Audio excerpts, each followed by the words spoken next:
بسم الله الرحمن الرحيم إن الحمد لله نحمده ونستعينه ونستغفره ونعوذ بالله من شرور أنفسنا ومن سيئات أعمالنا من يهده الله فلا مضل له ومن يضلل فلا هادي له وأشهد أن لا إله إلا الله وحده لا شريك له وأشهد أن محمدا عبده ورسوله يا أيها الذين آمنوا اتقوا الله حق تقاته ولا تموتن إلا وأنتم مسلمون يا أيها الناس اتقوا ربكم الذي خلقكم من نفس واحدة وخلق منها زوجها وبث منهما رجالا كثيرا ونساء واتقوا الله الذي تساءلون به والأرحام إن الله كان عليكم رقيبا يا أيها الذين آمنوا اتقوا الله وقولوا قولا سديدا يصلح لكم أعمالكم ويغفر لكم ذنوبكم ومن يطع الله ورسوله فقد فاز فوزا عظيما أما بعد فإن أصدق الكلام كلام الله وخير الهدي هدي محمد صلى الله عليه وسلم وشر الأمور محدثاتها وكل محدثة بدعة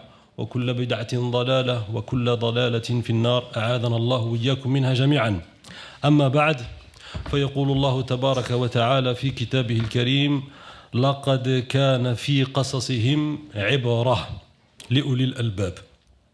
Donc après avoir remercié Allah subhanahu wa ta'ala et prié sur notre prophète sallallahu alayhi wa sallam, tout d'abord je remercie ce public qui est venu peut-être même de loin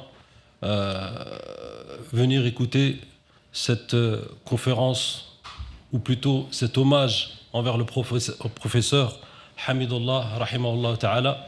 Je remercie les intervenants et on aura le temps de toute façon de se remercier inshallah ta'ala. Mais tout d'abord, j'aimerais commencer cette parole par la parole d'Allah subhanahu wa ta'ala, dans laquelle il dit لَقَدْ كَانَ فِي قَصَصِهِمْ عِبْرَةٌ. Allah subhanahu wa ta'ala nous parle des prophètes alayhimus salatu wassalam. Et il nous dit, il y a certes dans leur récit, c'est-à-dire dans le récit des prophètes, ibra, c'est-à-dire une leçon, li ulil albab, pour les gens doués d'intelligence.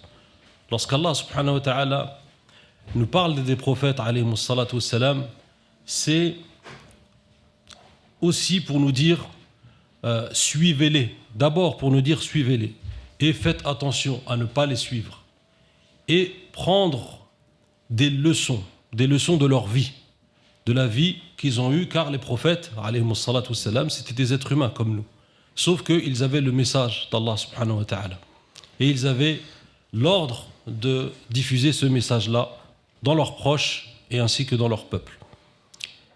Mais les histoires des salihin et des prophètes, le récit des salihin et des prophètes, il a pour but aussi de nous rappeler Allah subhanahu wa ta'ala, les commandements d'Allah subhanahu wa ta'ala. Comment vivre notre vie de tous les jours avec les commandements d'Allah subhanahu wa ta'ala. D'ailleurs, le prophète alayhi salatu wa salam dit dans un hadith, ou dit dans plusieurs hadiths, il dit Kana fi man kana qablakum. À chaque fois, il commençait certains hadiths comme cela. Kana fi man kana qablakum. Il y avait des gens avant vous, donc il leur arrivait ceci et cela. Par exemple, il y avait un hadith où le prophète alayhi salatu wa salam nous dit qu'il y avait des gens parmi les gens d'avant où si on mettait une scie sur leur crâne et on les sciait en deux, cela ne les faisait pas revenir sur leur dîne. C'est-à-dire qu'ils n'apostasiaient pas, ils gardaient leur foi et leur religion. Et à chaque fois, il racontait des histoires, le prophète alayhi salatu wassalam, de gens aux sahaba afin de les raffermir dans la foi.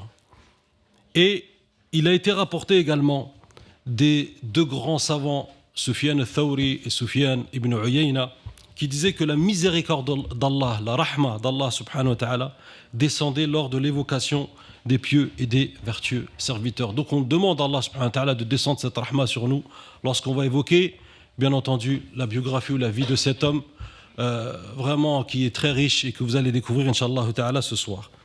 Abu Hanifa radiyallahu anhu, un des grands savants qui a été même à l'origine de la fondation d'une des écoles les plus reconnues, une école sunnite, il disait Siyarur rijal ahabbu ilayya min kathirin min al-fiqh. Il disait que la vie des hommes, c'est-à-dire des hommes, des vertueux, est meilleure pour moi que beaucoup de fiqh.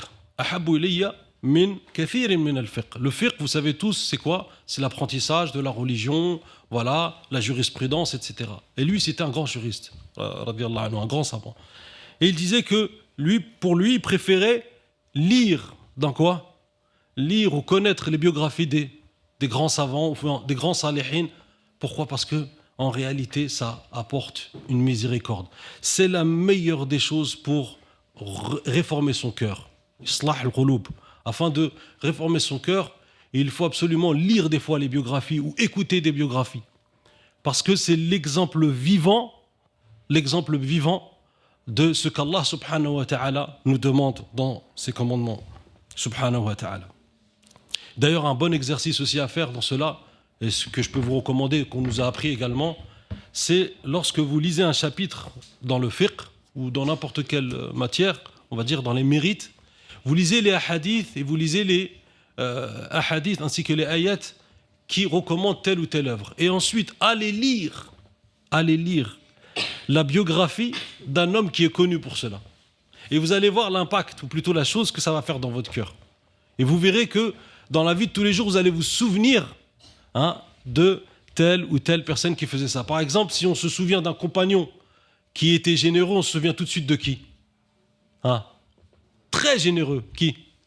Subhanallah, Abu Bakr radiyallahu anhu. Ma wasani ahadun ka'Abi Bakr. Le prophète sallallahu alayhi wa sallam, il a dit, il n'y a pas une personne qui s'est occupée de moi. Wasani, ça veut dire il s'est très bien occupé de moi. Comme qui?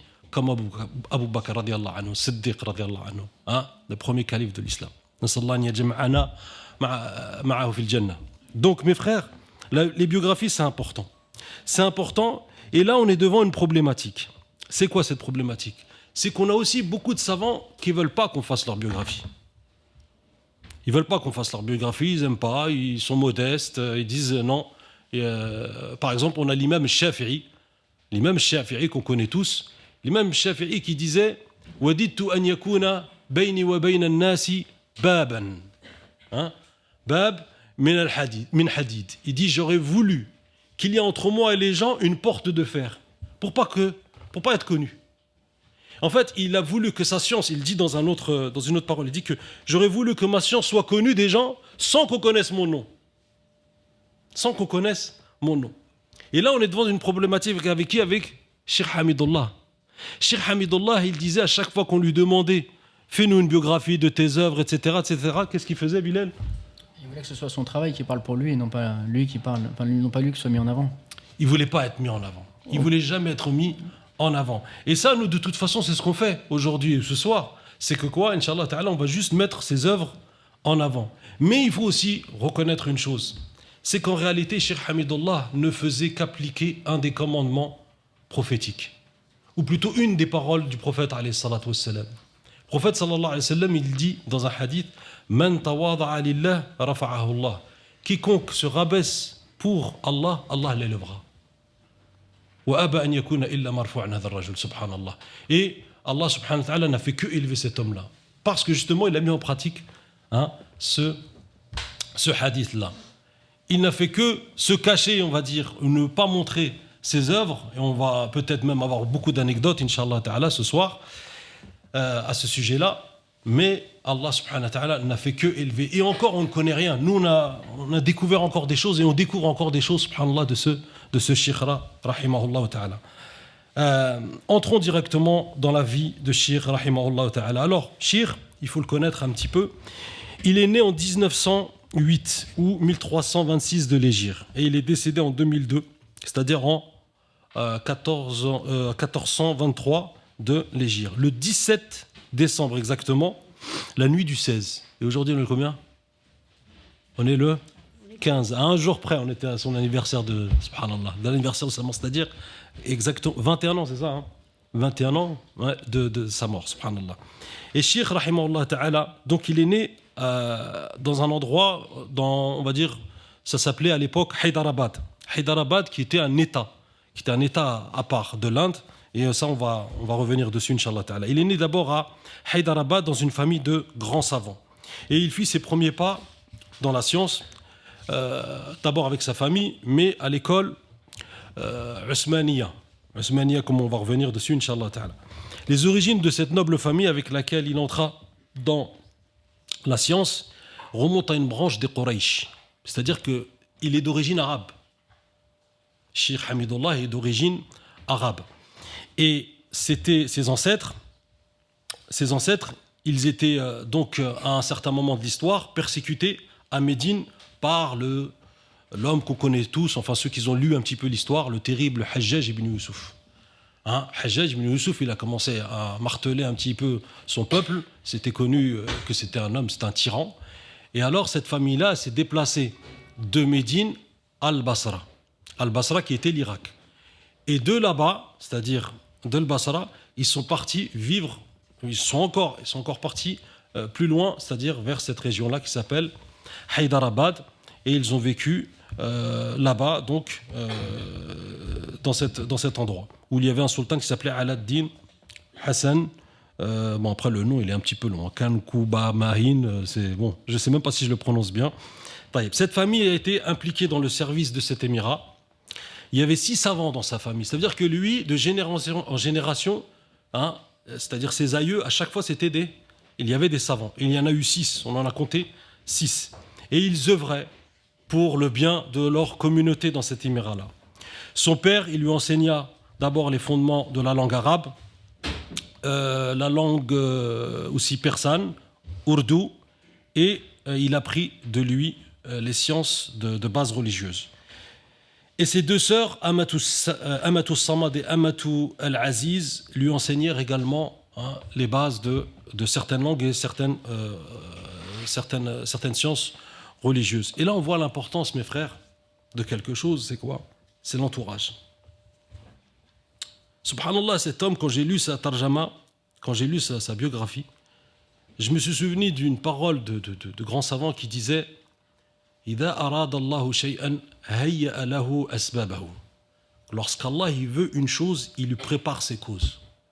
Cet homme-là, subhanallah, il a vécu d'abord dans une famille qui lui a enseigné déjà, dès le premier âge, dès le plus petit âge, des langues étrangères, l'ourdou, le perse, il faut y aller, l'arabe, c'est des langues complètement différentes.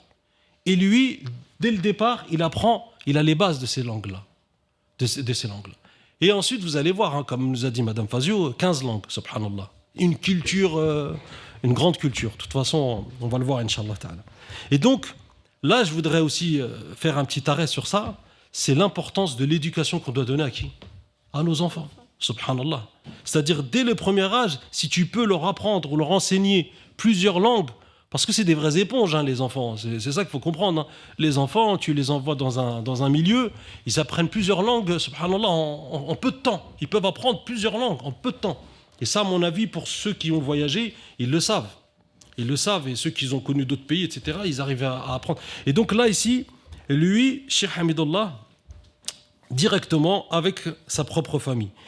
Il rejoint également une école en 1913 vers Lahore, Dar al-Ulum. Alors cette Dar al-Ulum, il va suivre le cursus de l'école Naddamiya, qui est une école très reconnue, dans laquelle il étudia les fondements du fiqh, le mantiq. Le mantiq, c'est la logique.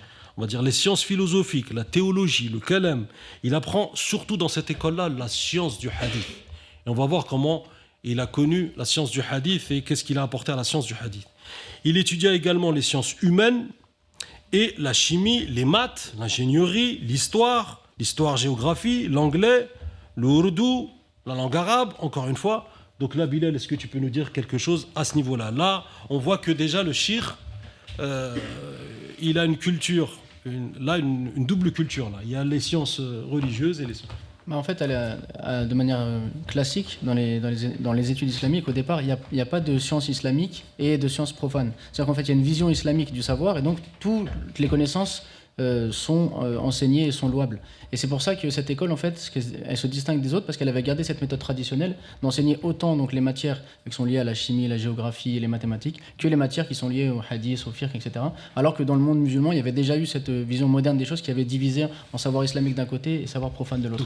Donc lui, dès en fait, sa première éducation, sa première formation, ça a été d'avoir un enseignement complet et global qui ne séparait pas entre ce qui est vu comme aujourd'hui islamique et ce qui est vu comme profane. Mais lui, il avait une vision islamique du savoir, donc il avait déjà une connaissance qui était très vaste. Et ça va l'influencer et l'aider tout au long de sa vie, puisqu'on va voir qu'il va être justement quelqu'un d'encyclopédique dans tous les domaines. On a donc là, tu veux dire que c'est une vision moderne, ça, la séparation en fait de ces sciences. Voilà, la vision moderne, en fait, c'est de séparer entre les sciences et donc de voir ce qui est religieux d'un côté et ce qui serait profane de l'autre. Alors que la vision traditionnelle, justement, c'est d'avoir une vision islamique de la connaissance. Et c'est pourquoi on avait beaucoup de savants qui étaient autant géographes que jurisconsultes, par exemple. Et donc lui, dans cette école-là, on avait conservé cette manière de faire. C'est que dans le cursus qu'on avait, on apprenait le Coran, le hadith, mais également la géographie, la chimie, les mathématiques, etc. Masha'Allah. Barakallahu fik. En 1919, il continue donc ses études. Cette fois-ci, il va à la Naddamiyya, qui est reconnue pour son orthodoxie. Elle est d'ailleurs à l'origine d'une grande maison d'édition qui s'appelle Da'iratu al-Ma'arif. Cette école-là, qui a été la cause de la réunification du patrimoine islamique dans cette région.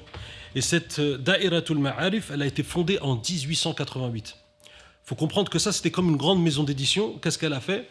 Elle a pris tout le patrimoine, on va dire, indo-pakistanais, mais en réalité, dans lequel il y avait beaucoup de manuscrits arabes.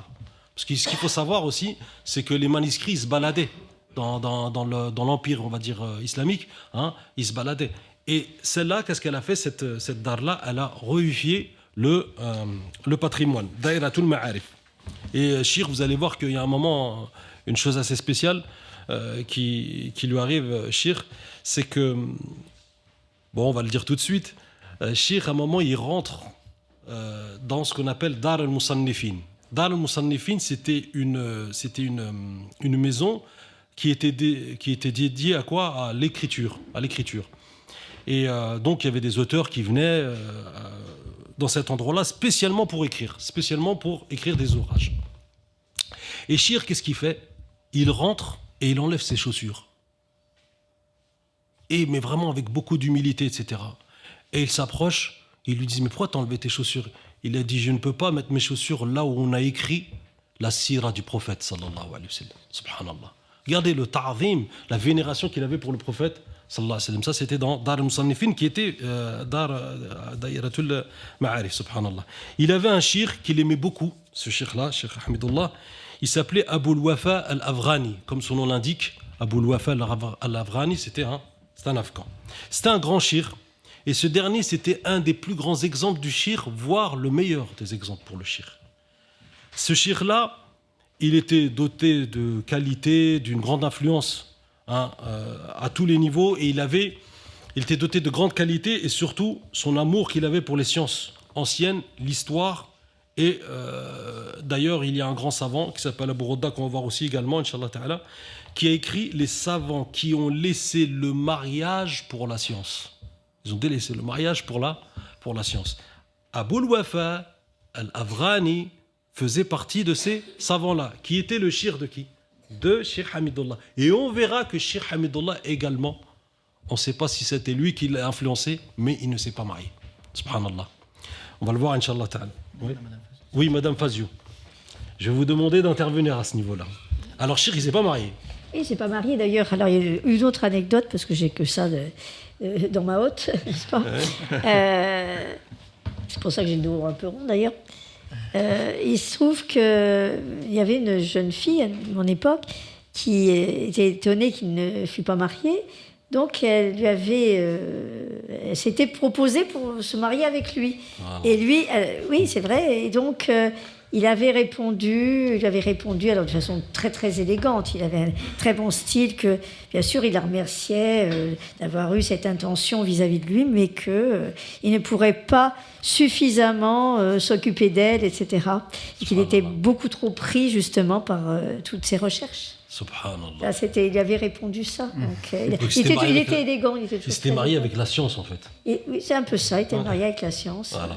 Et justement, je l'ai redit tout à l'heure, beaucoup de personnes, c'était tout à fait gentil et pur, disaient, mais surtout les garçons, ils disaient, mais Shir, on l'appelait même pas Shir, ils voulaient pas qu'on l'appelle Shir ni commandeur des croyants, ils voulaient absolument pas de titre un petit peu, j'allais dire en anglais, bombastique, de titre un peu ronflant, ils ne voulaient pas ça, et c'était tout à fait dans le style de sa très grande modestie. Et Et donc, il y avait des jeunes personnes qui disaient, moi, je voudrais bien me marier, vous ne connaîtriez pas. Alors, ils disaient, ah non, je ne m'occupe pas de ça. Ça veut dire qu'il a eu plusieurs propositions? Non, c'était des hommes qui venaient lui demander d'être médiateur s'il connaissait des jeunes filles, patati patata, quoi. Mais là, il a toujours refusé sur ce plan-là. Non, il ne voulait pas. Et il ne voulait pas. Mais par contre, il était très naturel dans ses propos. On pouvait aborder, mais vraiment, tous les sujets. Et il était toujours à l'aise dans tous les sujets, même des sujets un peu intimes. Moi, quand il me parlait, il me disait « De toute façon, vous êtes une dame mariée, je peux vous dire ceci ou cela. » Il était pur et naturel, voilà. Moi, j'ai retenu ça, et c'est vrai qu'après, quand peut-être j'ai connu d'autres personnes, j'ai trouvé pas... j'ai presque envie de dire que c'était pas l'islam que j'avais appris. Avec lui, c'était un peu autre chose. Mais par contre, quand j'ai connu d'autres personnes qui étaient quand même très savantes, je me suis rendu compte qu'il ne m'a jamais appris d'erreur. Tout ce qu'il disait, c'était vrai. Tout ce qu'il disait, c'était vrai. Ah oui, c'était vrai. Je veux dire que c'était. Mais par contre, alors, quand on venait pour une question, moi, c'est pas tellement mon cas, mais il y a beaucoup de personnes, je pense que ça doit encore arriver de nos jours, qui viennent voir un shir parce qu'ils ont des problèmes personnels, notamment familiaux, etc. Et il disait, c'est mon avis à moi, mais vous n'êtes pas obligé de le suivre pour certaines choses. Et c'était lui qui disait toujours, écoutez, vous regardez dans le Coran, dans le hadith, dans le Coran, dans la Sunna, dans le hadith, et puis si vous ne trouvez pas, vous réfléchissez, et à ce moment-là, vous appliquez ce que vous pensez, dans la mesure où, comment dirais-je, la vertu, c'est ce qui laisse la conscience en paix. C'est ce qu'il nous disait toujours. Et alors, je me souviens, quand j'ai perdu mon papa, moi, je ne viens pas d'une famille musulmane, j'avais du chagrin comme tout le monde, c'est notre famille, voilà. Et puis, il a vu cette très belle parole, parce que d'un seul coup, j'étais avec des amis, quoique quand on travaillait, ils me recevaient seul, je dois dire. Mais c'était pas peut-être ce qu'il préférait, mais c'était un homme très, très pratique et très pragmatique. Il ne s'embêtait pas de choses très, disons, très conventionnelles. Je me souviens même, alors ça me revient maintenant. Attendez, qu'est-ce qu'il a dit alors là, avec le papa? Ah oui. Ah bah oui. Alors donc, du coup, je vais perdre le fil de l'histoire là. Ah, vous avez perdu le fil de l'histoire. Nous, on ne le perd pas, c'est ça. En fait, quand vous avez perdu votre papa, il a dit une parole. Oui, voilà, quand j'ai perdu mon papa, donc il y avait des frères et des sœurs qui étaient autour de moi. C'est pas moi qui l'ai dit. J'aime pas trop raconter ma vie, si je puis dire. Et il y a quelqu'un devant moi dit au professeur Ahmedoula, mais Madame Fazio vient de perdre son père. Et j'ai éclaté en sanglots. Et il a dit, si les mécréants connaissaient la miséricorde d'Allah, ils ne désespéreraient pas de rentrer au paradis. C'est ce qu'il m'a dit. Et ça m'a réconforté, quoi. Même si c'était ça c'est l'affaire de Dieu, etc. Mais je pense que... On va revenir de toute façon, Inch'Allah, sur les anecdotes. Non, parce que j'en ai tellement à raconter que quand je m'enchaîne, je remonte au déluge. On va vous laisser témoigner de tout ça, Inch'Allah. On va vous donner votre temps, ne vous inquiétez pas. Dans la mesure où ça peut vous éclairer, parce que je ne suis pas venu là pour faire... Ah bah oui, ça c'est sûr. Je n'ai pas été payé pour ça. On ne prend pas d'argent pour ça. On ne prend pas d'argent. Alors, en 1923, Shir, il a une licence en sciences islamiques. En 1924, il étudie à l'école Osmania, qui a été fondée par Othman Ali Khan. D'accord, donc elle est assez récente. Il l'a fondée en 1918. Et lui, il a eu cette licence. Dans laquelle il a appris les sciences humaines, encore une fois, la philosophie, la médecine, la politique, l'économie et l'histoire. Donc on voit bien que là, Shir, non seulement il y a les sciences islamiques, mais à chaque fois, il y a ces sciences-là qui n'ont jamais été divisées.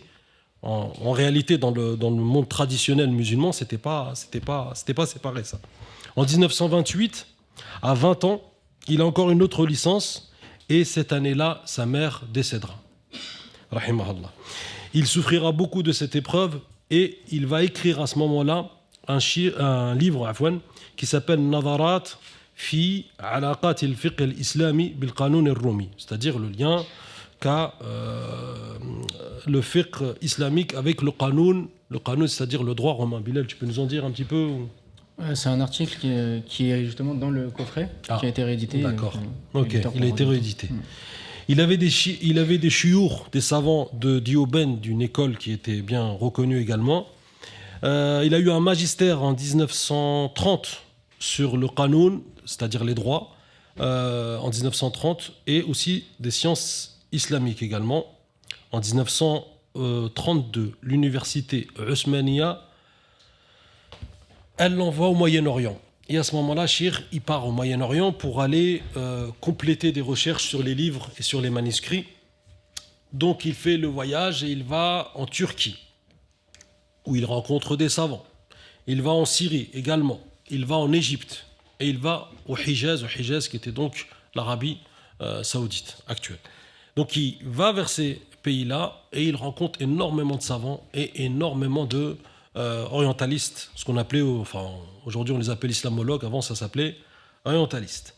Il voyage donc en 1934, cette fois-ci il voyage vers la France, à la Sorbonne, où il obtiendra un doctorat pour un livre qui s'appelle en arabe Majmou'at al-Watha'iq al-Siyasiyya lil-Ahd al-Nabawi wa al-Khilafa al-Rashida, dans laquelle il y a 373 documents. Bilal, peux-tu nous en dire?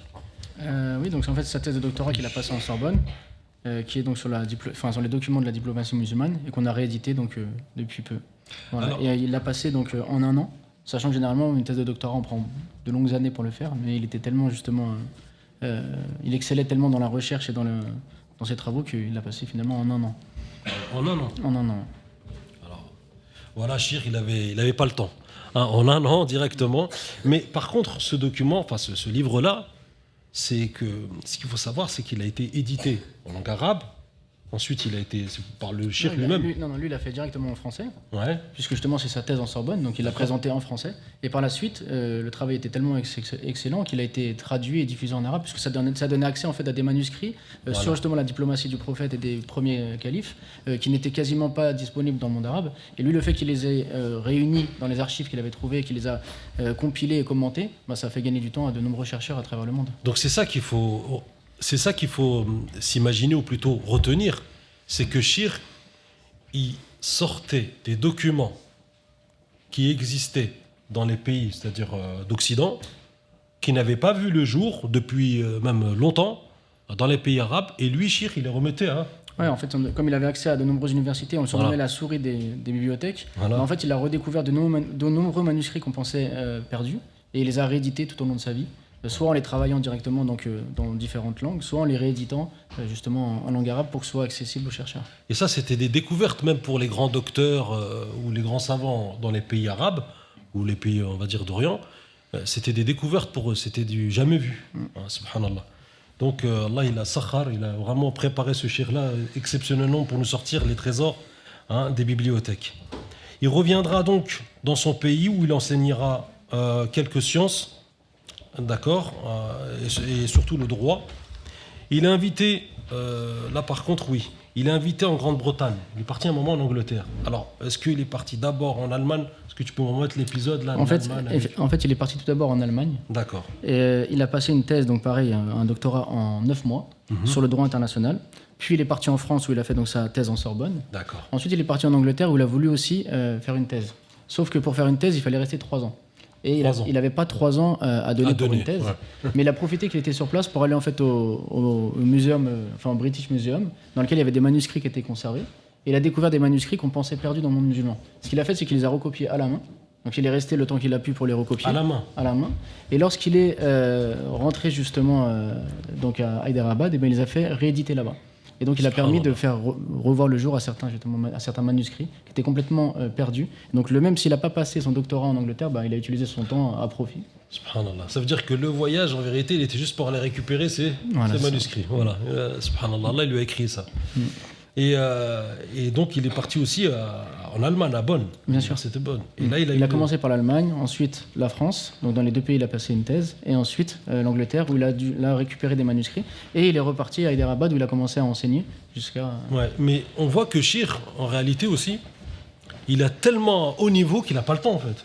Il vient et c'est 1 an qu'on lui donne, voilà, tu fais ton doctorat. Il ne fait pas comme les autres élèves qui font 3 ans, 5 ans, etc. Lui, il arrive, c'est 1 an et puis hop, il sort le document qu'il a besoin et il édite. Il décide d'aller en Russie pour aller apprendre la langue russe à Moscou. Mais les problèmes qui étaient liés à la guerre mondiale, ils l'ont empêché. Subhanallah. Cet homme, il n'a pas arrêté de voyager, il n'a pas arrêté d'essayer de faire des choses, vraiment pour la cause du din. Et il part alors en Arabie, à Médine. Regardez comment il ne perd pas de temps, Cheikh. À ce moment-là, il décide de partir en Arabie. Qu'est-ce qu'il va faire en Arabie? Il va aller voir le grand lecteur de Coran qui s'appelle Hassan, Sheikh Hassan ibn Ibrahim al-Sha'ir, rahimahullah ta'ala. Et qu'est-ce qu'il va faire là-bas? Il va, donc Bilal, il va nous le dire, je vais te laisser le dire. Il va valider son ijaza, donc un document qui prouve qu'il a une connaissance du Coran donc complète, qui remonte jusqu'au prophète, alayhi salam. Et il dira justement tout au long de sa vie que le diplôme dont il est le plus fier, c'est son ijaza. C'est son ijaza. Le diplôme dont il était le plus fier, c'était quoi? C'était son ijaza du Coran. Madame Fazio, est-ce que vous pouvez nous donner un petit peu des anecdotes, Cheikh, mais spécialement qu'avec le Coran? Qu'est-ce qu'il faisait, Cheikh, avec le Coran? Est-ce que vous le voyez souvent lire le Coran? Moi, personnellement, quand j'allais le voir, non. Je ne peux pas dire, mais je vais pas. Attention, je ne suis pas en train de vous dire qu'il ne lisait pas le Coran. Oui, non, mais juste on vous demande attention. Son lien avec le Coran. Est-ce qu'il vous parlait souvent? Déjà, c'était le premier traducteur du Coran en français. Il a été le tout vrai. Et ça, les gens l'ignorent parfois.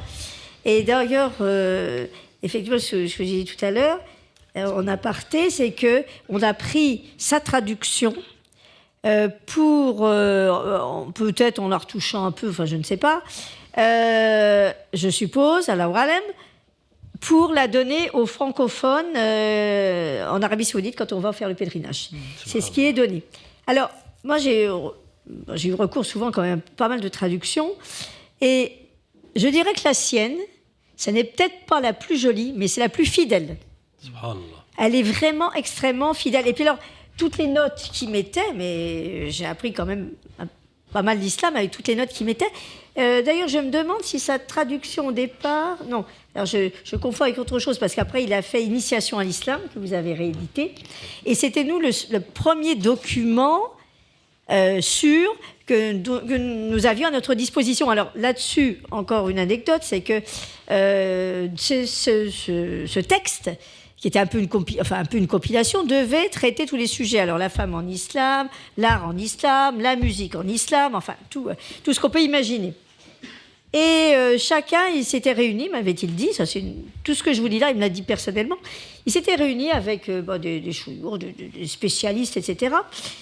Et puis, il y en avait un qui avait dit « Ah ben moi je vais prendre ce sujet-là, moi je vais prendre la femme, moi je vais prendre nanana. » Et puis ils devaient se revoir 1 an après. Et quand ils se sont revus 1 an après, qu'est-ce que tu as fait toi? Rien. Qu'est-ce que tu as fait toi? Rien. Qu'est-ce que tu as fait toi? Rien. À peu près ce qu'on verra avec les élèves de nos jours. Et il a décidé, il a dit bon, je ne vais même pas discuter, j'ai tout fait moi-même. Il a tout fait lui-même. Alors voilà. Je pense que franchement, c'est la personne à lui tout seul qui a été la personne la plus prolifique.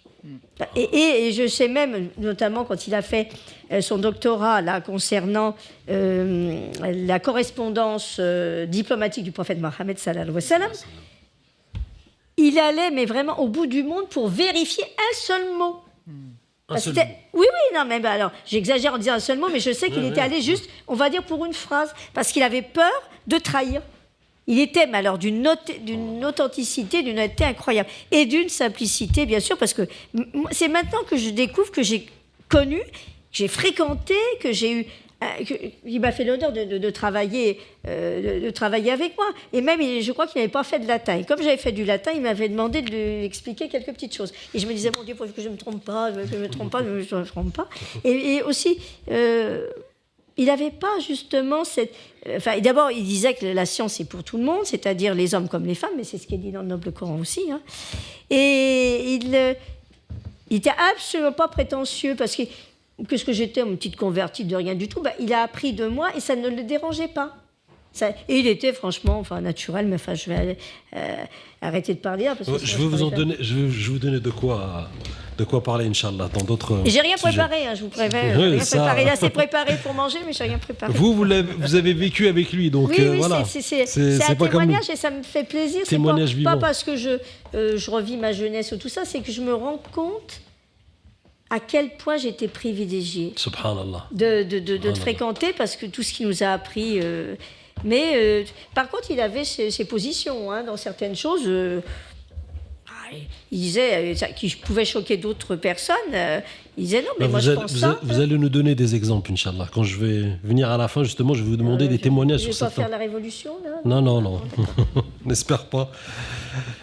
Donc, il revient chez lui, rahimahullah, et il donne, c'est-à-dire à Hyderabad, il donne 6 conférences sur la Sira qui ont été tellement aimées par les gens qu'on décida de les écrire et les rééditer. En 1948, lorsqu'il partira de nouveau en France, il se passera un événement qui changera le reste de sa vie à Hyderabad.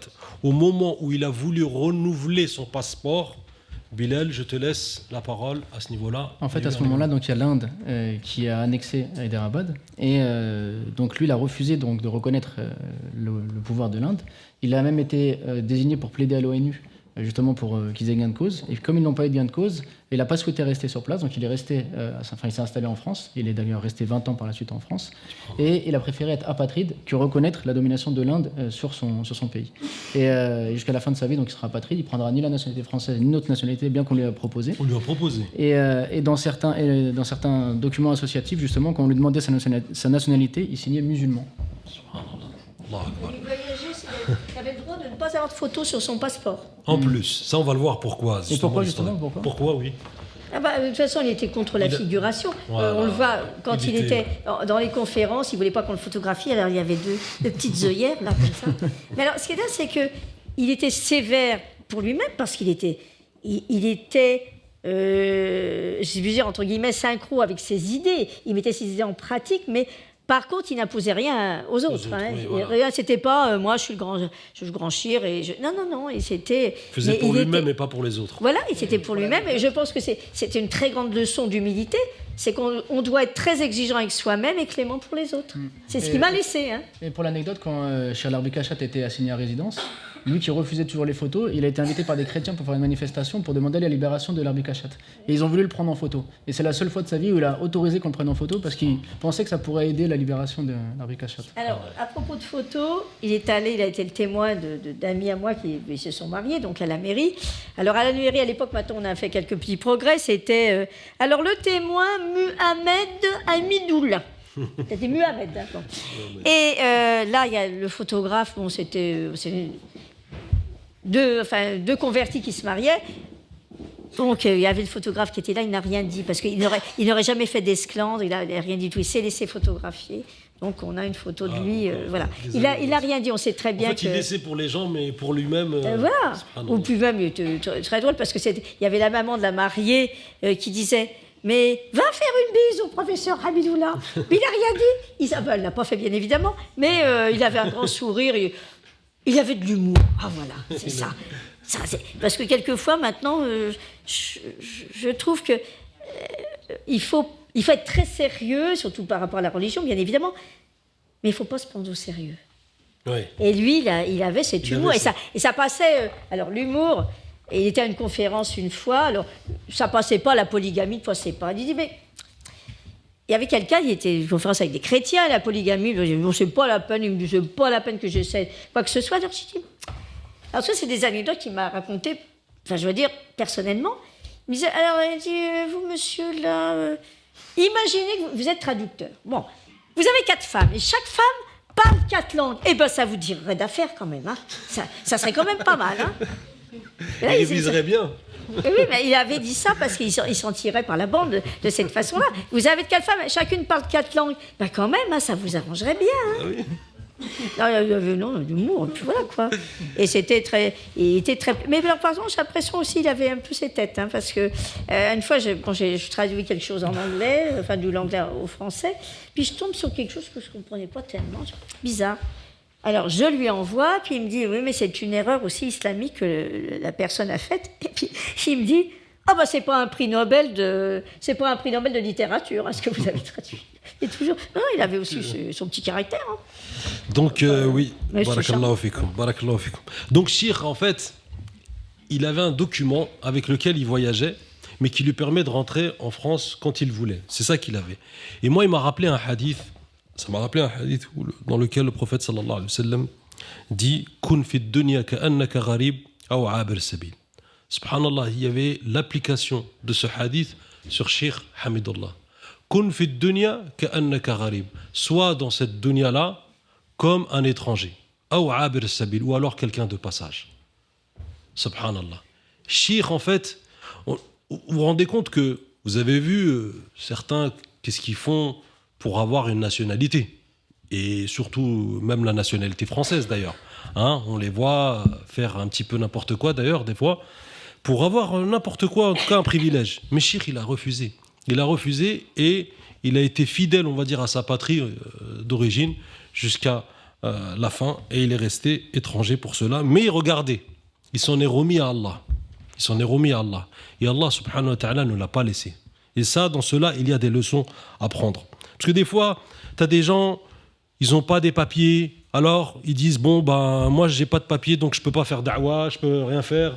Ou dès qu'il a un manque dans sa dunya, il va prendre ce manque qu'il a dans cette dunya pour ne pas, on va dire, faire des efforts dans son dîn. Hein? Mais ça, c'est un petit peu comme si tu avais une relation de quoi ? De donnant-donnant avec Allah, subhanahu wa ta'ala, alors que ce n'est pas comme ça. En réalité, l'insan, l'être humain, encore plus le musulman, encore plus le savant, il ne doit pas être comme ça avec Allah subhanahu wa ta'ala. Allah subhanahu wa ta'ala, il dit dans le Coran, وَمِنَ النَّاسِ مَنْ يَعْبُدُ اللَّهَ عَلَى حَرْفٍ. Il dit, il y a des gens qui existent, Allah subhanahu wa ta'ala nous dit ça, qu'il y a des gens qui existent, mais qui adorent Allah subhanahu wa ta'ala à la harf. Ici, harf, ça veut dire, comme si je vous disais, un bord. Un bord, mais ici, en vérité, il faut aller lire le tafsir. Il dit, lorsque j'adore Allah, Allah il m'a donné et il est content. Et lorsque Allah lui a enlevé, là il est plus content. C'est ça les gens qui adorent Allah subhanahu wa ta'ala à la harf, qui adorent Allah sur une extrémité ou sur un bord. C'est-à-dire qu'il est content que quand Allah il lui donne. Mais quand il lui donne pas, il n'est pas content. C'est pas comme ça dans la vie. Et Cheikh Hamidullah, c'est un exemple vivant dans ça. C'est un exemple vivant dans ça. Vous allez voir tous les sacrifices qu'il a fait, Cheikh Hamidullah. Est-ce que tu peux nous en donner un petit peu, Bilal, une anecdote par rapport à ça ? Non, mais surtout par rapport au fait qu'il ne cherchait pas à avoir de reconnaissance en fait, auprès des gens. À chaque fois qu'il a eu des diplômes ou des prix, il disait qu'il refusait finalement le prix ou le diplôme, parce qu'il disait qu'est-ce qui va me rester auprès d'Allah si j'accepte une récompense mondaine.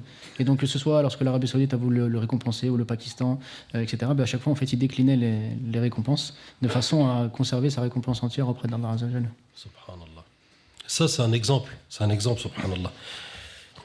Cheikh, donc, il n'arrête pas de voyager de la France. Il donne des conférences un petit peu partout. Il va dans le monde. Et donc, il est invité tous les ans, 3 mois, pendant 25 ans, en Turquie, là où il rencontre des grands savants, des penseurs, des orientalistes. Parmi ces conférences, il y a l'histoire de la Constitution chez les musulmans, les religions du monde comparées à l'islam. En 1947, il est invité au Pakistan à la demande des autorités là-bas, au Pakistan, où on lui demande d'écrire ou d'établir une constitution islamique. Et on lui demande, ou plutôt à la demande, on demande à ce moment-là de créer un comité de savants musulmans et de docteurs en droit. Et là, Cheikh, il en fait partie. Et le président de ce projet-là, c'est Cheikh Souleymane Nadoui, un grand savant, afin de débattre sur le comment de l'établissement ou l'instauration de cette constitution. Et Cheikh sera à la tête de ce comité-là. Et à ce moment-là, Cheikh, il a une intuition.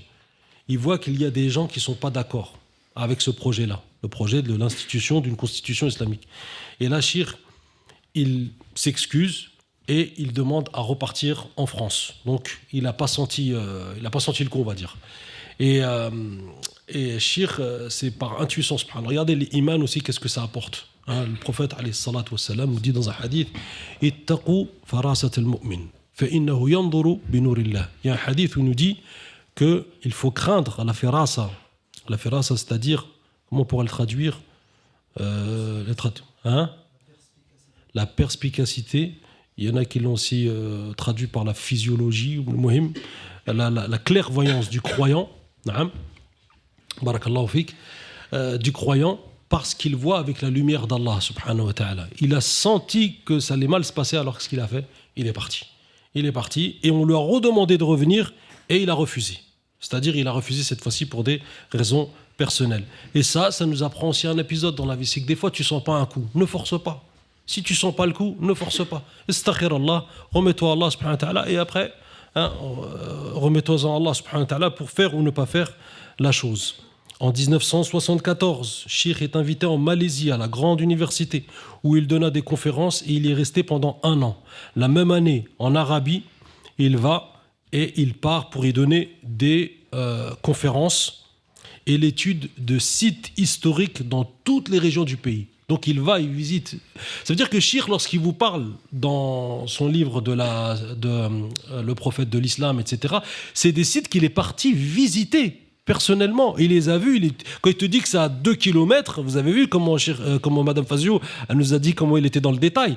S'il te dit que tel endroit, il a 2 km de tel endroit, c'est que vraiment il y avait 2 km pile. Et Cheikh, il est parti le voir, subhanallah al-azim. Donc on avait un savant, subhanallah, qui nous a précisé ces choses-là. Et il va la même année également au Yémen. Il va aller chercher un manuscrit au Yémen. Si je me souviens bien, c'est le Mu'tamad fi Usul al-Fiqh. D'accord, de l'Qadi, Abd al-Jabbar, si je me souviens bien. Il va aller chercher ce document-là, et là, une petite anecdote qu'il va nous raconter. Tiens, Bilal, ici. Mais en fait, c'est que le manuscrit il était dans un endroit inaccessible. Et donc, il est parti à Dodane, jusqu'à ce village, pour récupérer le manuscrit. Et ensuite, il a donc récupéré le manuscrit. Et quand il est venu en France, il a donné à un orientaliste connu qui s'appelle Henri Laoust pour qu'il le fasse traduire et qu'il le travaille, l'analyse, etc. Subhanallah. À Dodane. C'est-à-dire, c'était dans un endroit inaccessible. Inaccessible. Et Dieu sait comment ils sont les endroits inaccessibles au Yémen. Je sais pourquoi, subhanallah, là-bas, c'est adjib. Il a été à Dodane. Mais j'ai entendu aussi dans sa biographie, j'ai lu aussi que Cheikh, un jour, il a voulu essayer le chameau ou l'âne, d'accord ? Il est monté comme ça dessus, juste pour voir comment ça faisait. Il lui a dit, mais pourquoi tu fais ça ? Il dit, je veux sentir comment le prophète sallallahu alayhi wa sallam ou les compagnons étaient quand il monte. Tu l'as lu ça ? Ça, subhanallah, donc il a juste voulu essayer. Des fois, on va essayer quelque chose juste pour voir, pour ressentir une sensation que le prophète sallallahu alayhi wa sallam a fait. Et si tu le fais pour cette niya, si tu le fais avec cette intention-là, Inch'Allah, tu auras aussi les récompenses, Inch'Allah. En 1980, il visite le Pakistan et il est invité par l'université islamique. Le 8 mars, il commença à donner des conférences pendant 12 jours. Entre l'Asr et le Maghreb, il donnait donc des conférences. Elles étaient diffusées en direct à la radio, sans préparation, comme Madame Fazio, sans préparation. Ensuite, elles seront retranscrites sur un livre traduit en anglais qui s'appelle The Emergence of Islam. J'aimerais que tu nous racontes aussi, parce que Cheikh et le Coran, on va parler de Cheikh et le Coran, c'est quoi cette histoire qu'il y a eu avec Madame Fazio? Elle nous a dit qu'est-ce qui s'est passé, mais j'aimerais en savoir plus, quoi.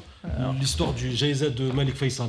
Qu'est-ce qui s'est passé en fait? Non, en fait, avant ça, on lui a demandé donc des orientalistes l'ont sollicité pour qu'il traduise le Coran. Et au début, donc, il a refusé parce qu'il a dit le Coran, enfin la langue française n'est pas ma langue natale, donc je ne souhaite pas prendre cette responsabilité.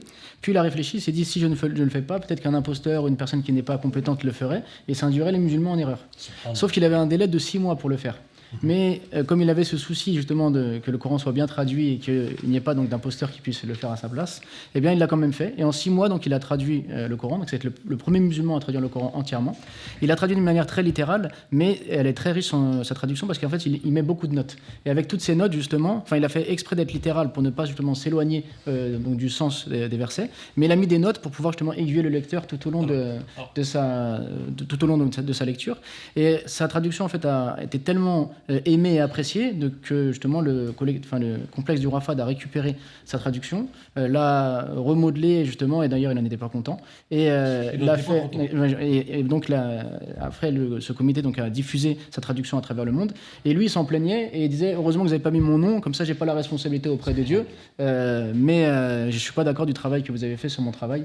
Et voilà, donc en fait, pour résumer, il ne voulait pas traduire parce qu'il ne se sentait pas assez bien francophone pour le faire, mais il a pris la responsabilité pour que les musulmans soient en toute confiance en lisant ce Coran. Il a eu 6 mois pour le faire, donc c'était vraiment un record, on va dire. Ouais. Il a mis de nombreuses notes, et donc jusqu'à maintenant, quand on lit sa traduction, on se rend compte que c'est quasiment un tafsir dans lequel il y a toute son érudition. Il peut parler de livres, de références qu'il y a dans les livres des hindous, il peut parler de références qu'il y a dans la Bible. C'est vraiment très très riche, quoi.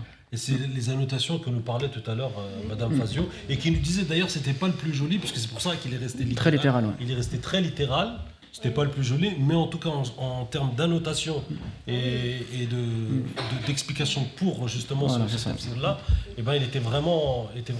D'ailleurs, il y a même, je crois, à un moment une traduction sur Inna ad-dina 'inda Allah l'islam. Comment il le traduit déjà ?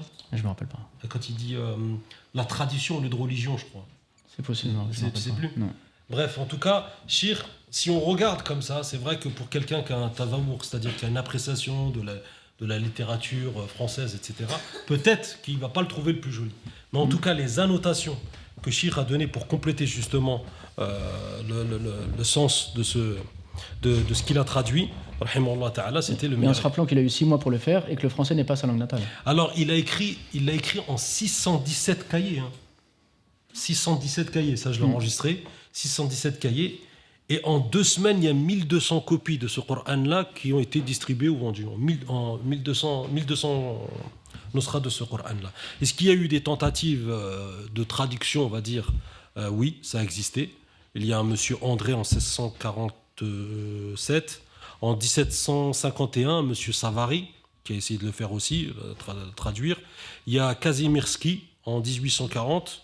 On a Édouard Montier en 1925 et on a en 1949 Blacher, et ils disent que c'est le plus précis. Mais bon, celui de Cheikh Hamidullah, c'est le premier musulman. Alors, ça me fait penser à quelque chose dont nous étions ensemble. Et, enfin, c'était à l'occasion d'un mariage, je crois. Et, voilà.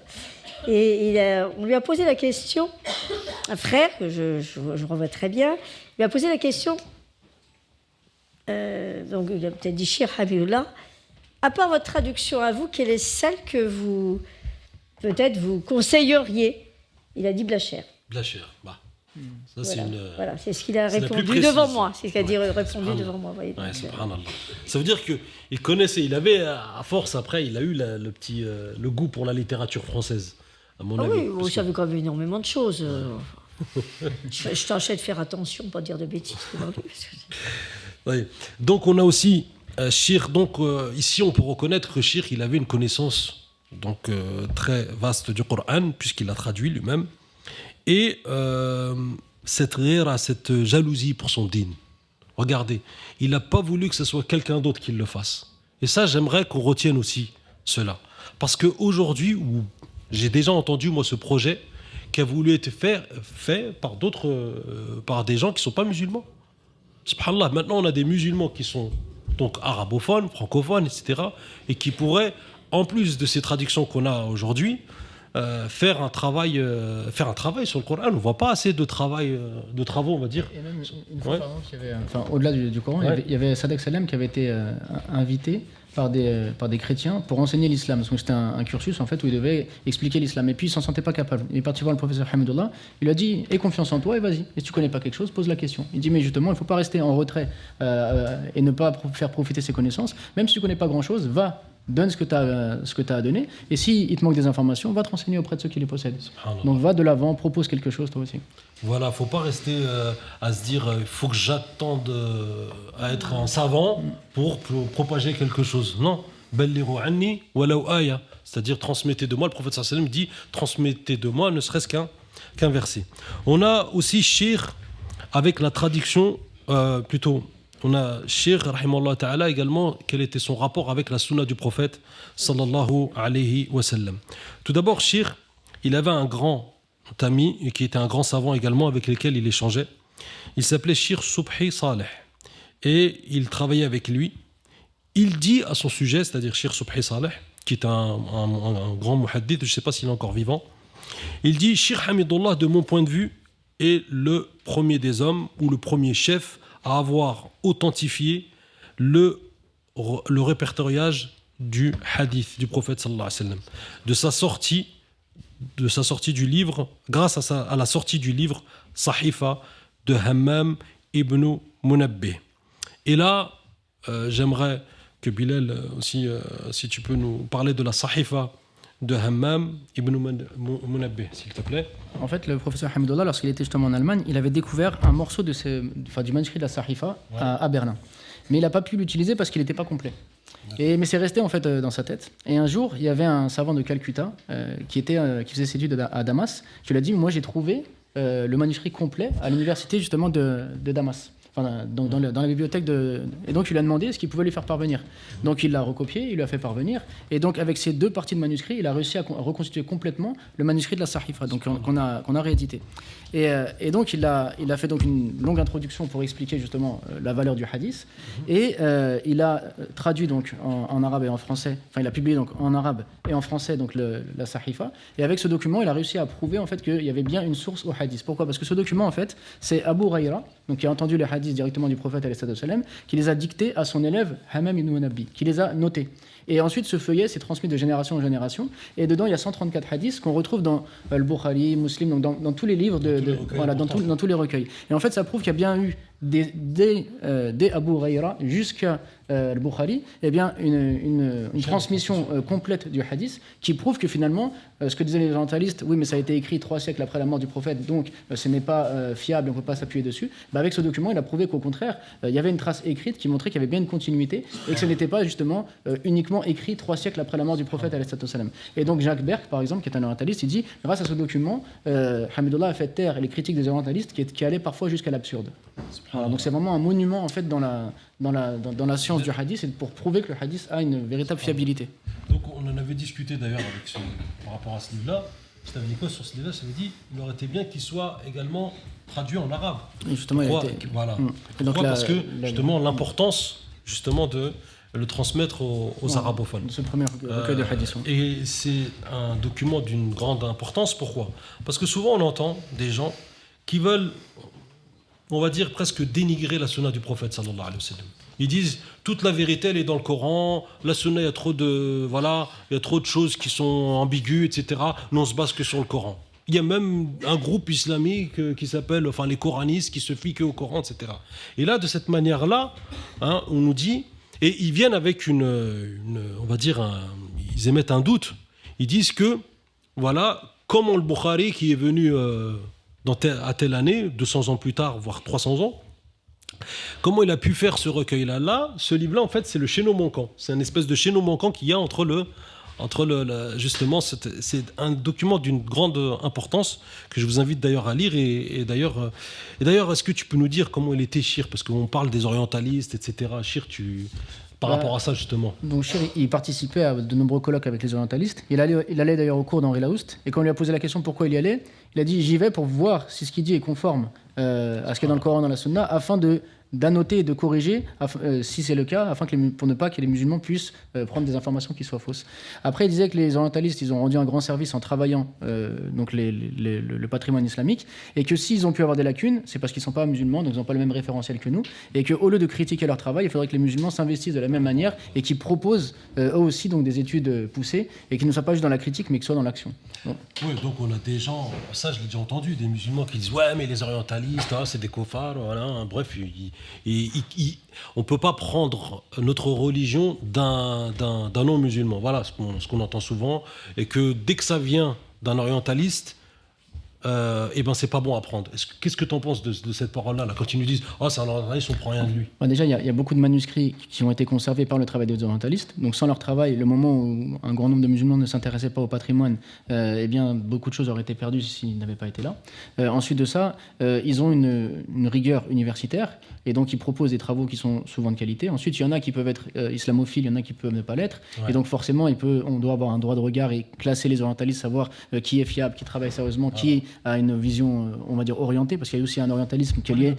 Voilà, il y a aussi un orientalisme qui est lié à la colonisation, et donc qui avait pour objectif de comprendre le patrimoine islamique pour mieux dominer, mais il y avait aussi des orientalistes qui étaient islamophiles, qui étaient passionnés par leur travail, et donc on ne peut pas les ranger tous dans le même rang. C'est pour ça que Henri Laous, il se distingue de beaucoup d'autres orientalistes, parce que c'était quelqu'un de rigoureux, qui avait un véritable respect pour l'islam, et donc le professeur Hamidullah, il participait, il travaillait avec eux, que ce soit avec Lou Massignon ou autres, et il encourageait les musulmans, au lieu d'être critiques vis-à-vis de leur travail, à proposer eux aussi quelque chose. Donc en fait, c'est ça, cette phrase-là, là. Au lieu de critiquer, qu'est-ce que vous faites, vous, les musulmans? C'est ça un peu Exactement. Subhanallah al-Azim. Donc, la chouma pour nous, quoi, en fait. Et d'ailleurs, lui, il l'a mis en pratique, parce que si on regarde tout au long de sa vie, il a traduit le Coran. Il y avait une traduction des Bukhari d'orientaliste qui existait, qu'il a corrigée. Il a écrit Initiation à l'islam, qui est une véritable encyclopédie. Il a découvert la Sahifa, qu'il a réédité. Il a écrit un livre sur la vie du prophète, alayhi salam. Et il a dit, en gros, à la fin de sa vie, il a dit, avec ce que j'ai présenté au public francophone, eh bien, vous avez tout ce qu'il vous faut pour comprendre votre religion. Donc, il a rien laissé, il a donné vraiment la matière première nécessaire pour avoir de quoi comprendre correctement sa religion. Et ça, c'est juste un seul homme, en 20 ans de présence en France, qui a fait plus que énormément de personnes qui sont peut-être nées ici et qui ont dépassé plus de 60 ans ici. À propos de Louis Massignon, justement, parce qu'il a préfacé sa traduction. Donc il disait finalement, il en sait plus sur l'islam que le musulman moyen. C'est ce qu'il m'a dit. Mais il m'a dit que sa femme le surveillait pour qu'il ne se convertisse pas. Voilà. Mais il en sait plus, il en sait plus que le musulman moyen. Bon, après, on laisse ce qui s'est passé entre la créature et le créateur, ça c'est... Bien sûr. En tout cas, Cheikh Rahimahullah Ta'ala, il y a un grand savant de l'islam qui s'appelle Abdel Fattah Abu Ghudda, Rahimahullah Ta'ala. Ce savant-là, faut savoir une chose. Pourquoi je vous parle de lui? Parce que, si je me souviens bien, c'était le sultan de Brunei qui avait demandé dans un colloque de réunir tous les savants. Et il a demandé à ce qu'on mette à sa tête un savant, mais qui était érudit dans toutes les sciences, c'est-à-dire les sciences islamiques. Et ils se sont regardés comme ça. Il y a eu une espèce de scrutin, de vote, on va dire, et ils ont tous dit que ça allait être Abdel Fattah Abu Ghudda. Subhanallah. Mais tous, ils étaient tous d'accord sur ça. Ça remonte à, je sais pas, peut-être 40 ans, je sais pas exactement combien d'années. Eh bien, sachez que ce Cheikh Abu Ghudda, regardez ce qu'il a dit sur Cheikh Hamidullah.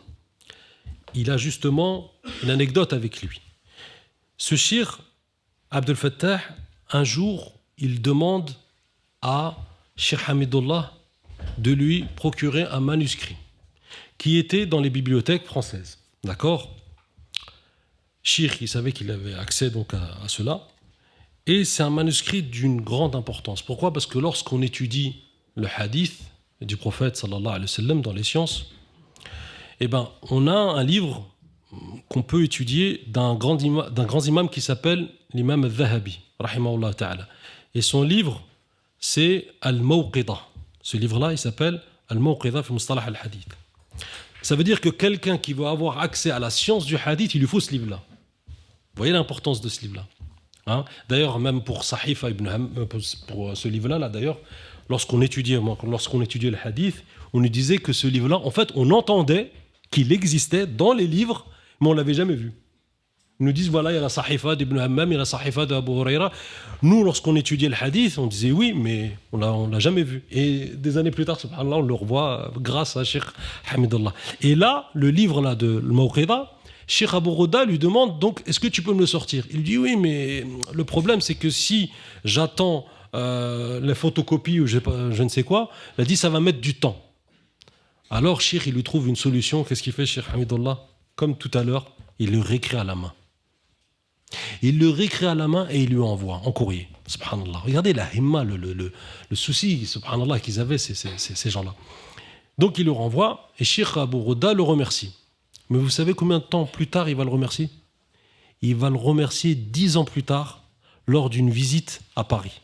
Cheikh Abu Ghudda, alors que Cheikh, il était dans son appartement, il était là, il faisait sa da'wa.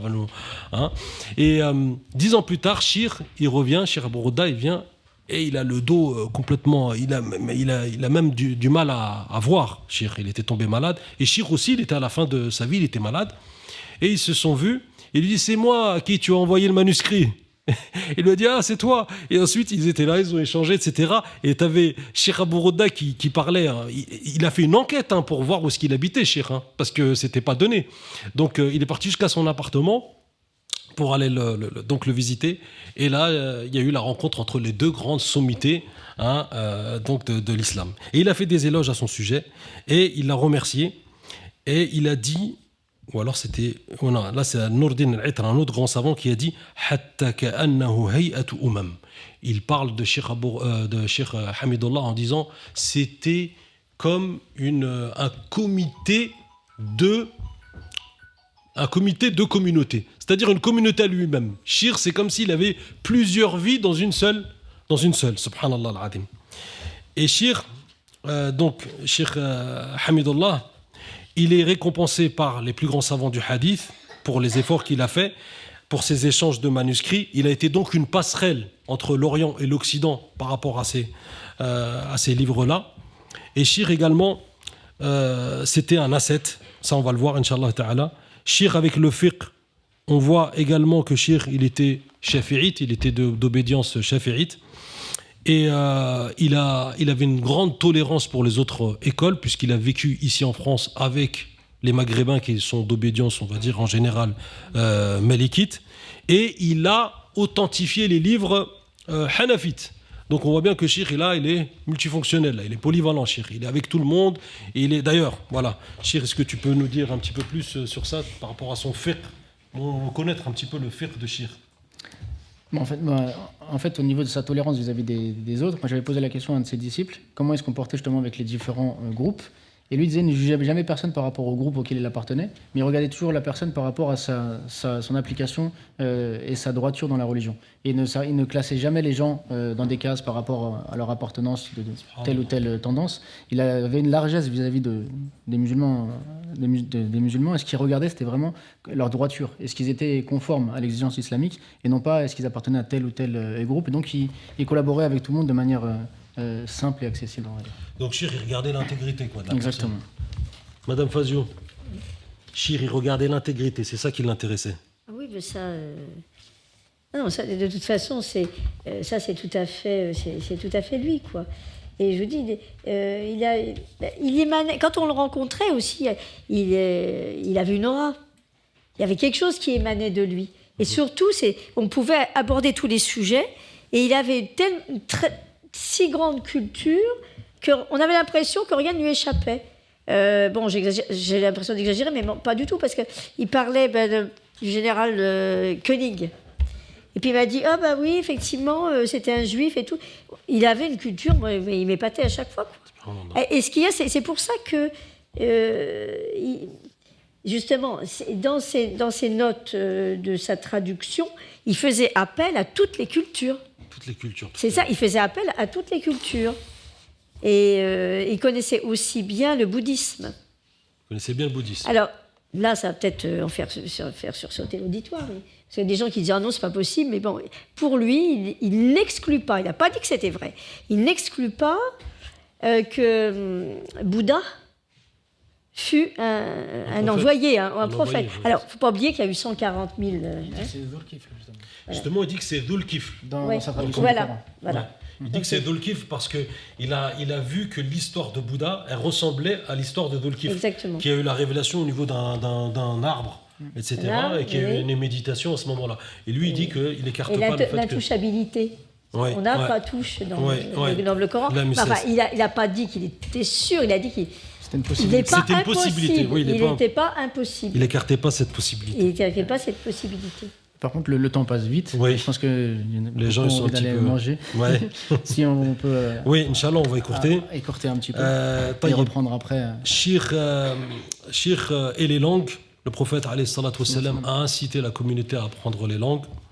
Il avait des correspondances ou des lettres qui venaient d'ailleurs et qui étaient écrites en syriani. Syriani, ça doit être le syriaque ou je ne sais pas comment on pourrait dire ça.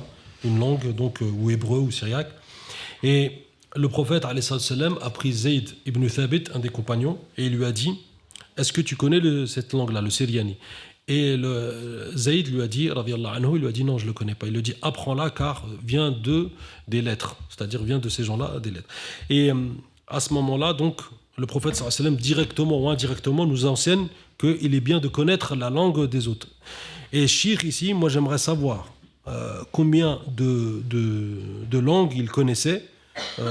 Moi, j'ai devant moi l'anglais, le français, l'italien, l'allemand, le turc, l'anglais. Bilal, t'en as plus? Moi, j'ai demandé à Youssef Leclerc, il m'a dit qu'il en connaissait 8. On entend souvent qu'il en connaissait 22, mais Mme Fazio doit en savoir plus parce qu'elle a dit 15. Entre les deux, enfin moi j'ai toujours entendu 15. Alors, justement, à propos des langues, il tenait beaucoup à ce que la shahada fût traduite dans toutes les langues du monde. Subhanallah. Alors, il y avait une sœur, je me souviens, qui était d'origine russe, elle avait demandé, etc. Il voulait vraiment que ce soit traduit les langues du monde entier. Il avait cette idée, justement, de l'unité. Moi, j'irais jusqu'à dire qu'il était un tawhid vivant. Tawhid vivant, mashallah. Voilà. Il parlait bien le français. Oh, très bien, très très bien. Oui. Mais même, il employait des mots que la majorité des gens ne connaissent pas. Je dois dire, c'était très très très intellectuel. Hein. Il fallait que je fasse attention. Hein. non, mais vraiment. Donc. Barakallahu fikum. Oui, Mashallah. La Cheikh, donc bon, on va écourter, Inch'Allah Ta'ala. Il y a le Cheikh, ses écrits, ses ouvrages. Moi, j'ai retenu, on va dire, 7 gros ouvrages, plus 12 vérifications, des corrections de livres et de manuscrits. Et puis là, on va demander, bien sûr, à Bilal qui nous montre ce travail qui a été fait. Avant ça, en fait, il y a un livre qui est intéressant de parler, c'est la vie du prophète, alayhi salatu wassalam. Parce que en fait, comme il était réfugié en France, il a dit « La France m'a accueilli quand je n'avais plus de terre » et ils ont une image négative du prophète. Alors que le prophète, c'est l'homme qui m'est le plus aimé, c'est l'homme sur lequel j'ai travaillé toute ma vie. Je vais leur livrer en fait en cadeau 30 ans de recherche autour du prophète, alayhi salatu wassalam. Et donc il a écrit ce livre dédié à la France pour la remercier, pour remercier la France et les Français de l'avoir accueilli. Ah, ça, il le dit. Hein. Ouais, bien sûr, il le dit. Et dans l'introduction, il dit pour juger une chose, il faut la connaître. Donc avant de penser au sujet du prophète telle ou telle chose, eh bien, je vous invite à lire, à le découvrir et après vous faire votre propre avis. Donc on voit qu'il était vraiment animé. Ça, c'est un exemple. C'est un exemple de bien. Et voilà, donc ça veut dire que c'est quelqu'un qui est utile, il est dans un endroit, il va être reconnaissant envers les gens. Et bien la meilleure reconnaissance, c'est de leur présenter l'islam, le prophète. L'offrir à n'importe qui, même aux gens qui ne sont pas musulmans. Exactement. Et après, pour présenter notre travail, je prends. Oui. Oui. Et donc, le professeur... Qu'est-ce qui a été fait alors là-dedans ? Donc en fait, le professeur Mohamed Hamidullah, il a écrit de nombreux livres. Il a travaillé la Sunna, il a travaillé le Coran, il a travaillé la vie du prophète, alayhi salatu wassalam, mais il a également écrit plus de 2000 articles. D'accord ? Donc toute sa vie, que ce soit en français, que ce soit en arabe, que ce soit en ourdou, que ce soit en turc ou en anglais, etc., il a écrit sur toutes sortes de sujets. Et un de ses disciples, donc Youssef Leclerc, a compilé ou conservé une grande partie de ces articles.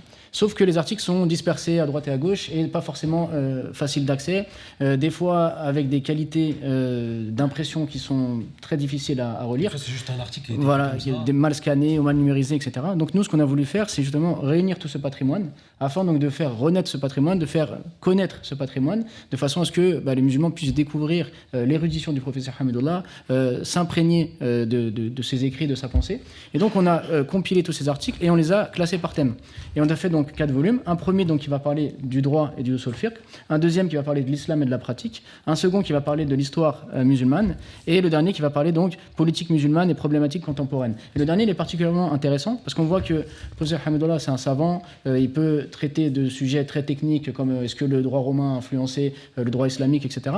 Mais il s'intéresse aussi aux problèmes des musulmans. Et donc dans le dernier volume on voit qu'il peut écrire une lettre à Gorbatchev pour lui demander de cesser de persécuter par exemple les musulmans tatars, qui va s'adresser, qui va traiter du problème de la Palestine, etc. Donc il s'intéresse vraiment à ce que vivent les musulmans, il écrit à leur sujet, il écrit des lettres aux chefs d'État, il participe de manière active.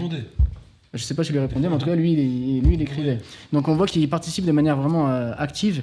Et voilà, donc l'objectif, c'était vraiment de faire revivre son patrimoine et de donner accès à de nombreux articles d'une qualité... On a quasiment le patrimoine en français. Voilà, avec les livres qui ont été édités et avec les articles qui ont été compilés, on a accès à une grande partie de... c'est quel le meilleur, on va dire ?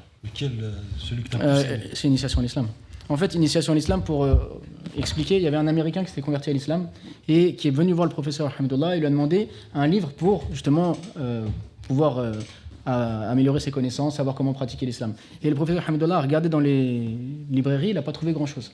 Donc il s'est réuni, comme Mme Fazio l'a dit, avec Eva de Vitré, avec un certain nombre de savants, et ils se sont mis d'accord que dans un an, il faut que chacun ramène un chapitre sur tel et tel sujet, de manière à avoir une encyclopédie complète sur l'islam.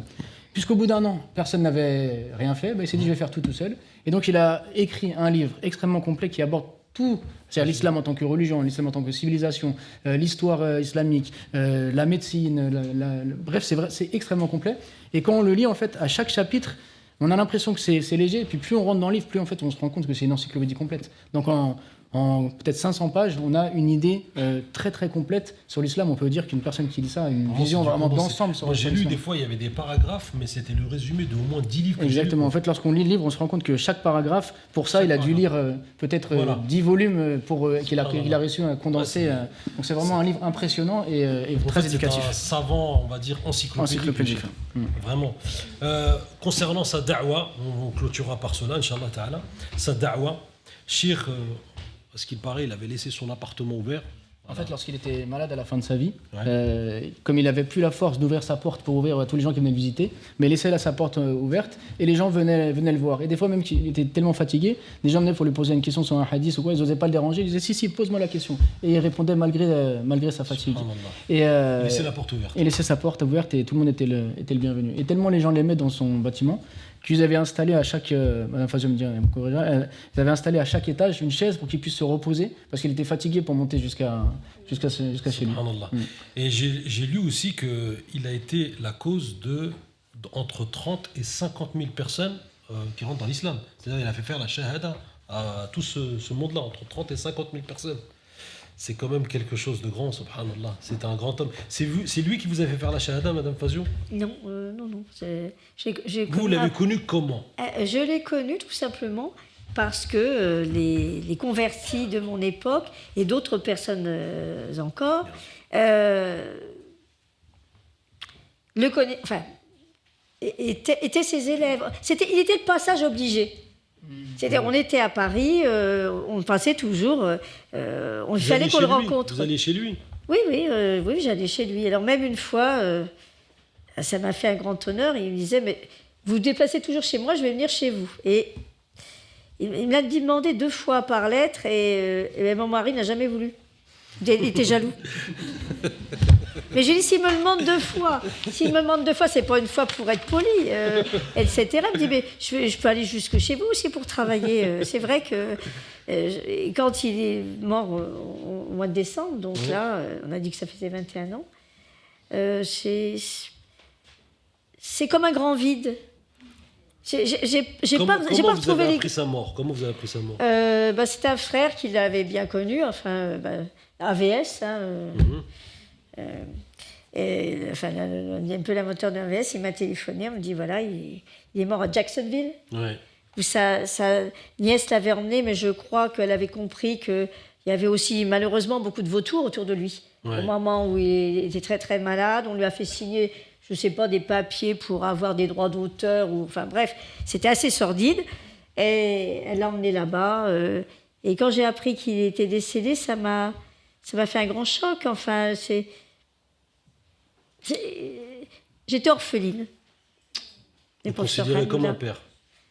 Oui, c'est lui qui avait dit... je lui avais demandé donc si je pouvais l'appeler mon oncle. Il m'avait dit, mais une chère nièce, pas besoin de demander à son oncle, mon oncle, est-ce que je peux t'appeler mon oncle ?